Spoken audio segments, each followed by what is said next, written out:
कारण मी नाशिकचा असल्यामुळे मला खूप कुतूहल होतं या गोष्टींचं, की सुरुवात कशी झाली कुंभमेळ्याची. एका त्या फ्रेंच प्रवासी जो भारतात आला होता, काय 13 वर्ष राहिला, त्याचं वाचलं. मग ते वाचल्यानंतर माझ्या लक्षात आलं की यात कुठेही कुंभमेळ्याचा उल्लेख नाही. त्यांनी दिवाळीचा उल्लेख केलाय, फेस्टिवल ऑफ लाईट्स म्हणून. चायनीज प्रवाशाचं पुस्तक वाचलं, तो 17 वर्ष इथं होता, त्याच्याही पुस्तकात कुंभमेळ्याचा उल्लेख नाही. मग ते शोधायला सुरुवात केलं, कारण इन्व्हेस्टिगेटिव्ह जर्नलिस्ट होतो, शोध पत्रकारिता करत होतो. आणि शोध पत्रकारिता ही कल्चर टू ऍग्रिकल्चर असते, ती फक्त गुन्ह्यांच्या बाबत नसते. आणि मग ते शोधायला लागलो. त्यावेळेला अकबराची 14 फरमानं मिळाली. अकबराने पहिलं फरमान काढून या हगड्या येड्या महंत्यांना बोलावलं आणि त्यांना म्हणाला की मुस्लिम समाज ज्या पद्धतीने हजच्या वेळेला एकत्र येतो, त्या पद्धतीने हिंदूंना एकत्र आणण्यासाठी काहीतरी करा. मग ते गेले.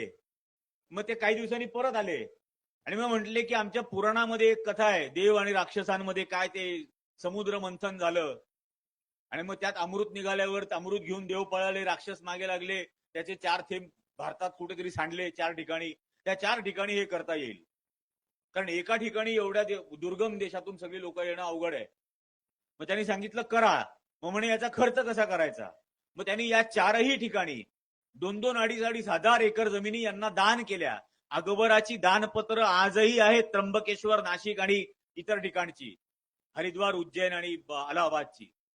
अकबराने दान केल्या की या जमिनींवरती 12 वर्षात जो महसूल जमा होईल त्या महसुलातून तिथला कुंभमेळा घ्या. आणि मग ते रेव्हेन्यू मॉडेल त्याचं तयार झालं. मग पहिला कुंभमेळा अलाहाबादला ठरवला, ज्याच्या उद्घाटनासाठी स्वतः अकबर गेला. पहिल्या दिवशी त्यांनी गंगेत स्नान केलं, म्हणून पहिल्या स्नानाला शाही स्नान म्हणतात, कारण बादशहानी स्नान केलं. पण हा इतिहास लपवायचा आणि फक्त द्वेष हिंदू मुसलमानांमध्ये कसा वाढेल याचाच फक्त प्रयत्न करायचा, तेच करायचं. आणि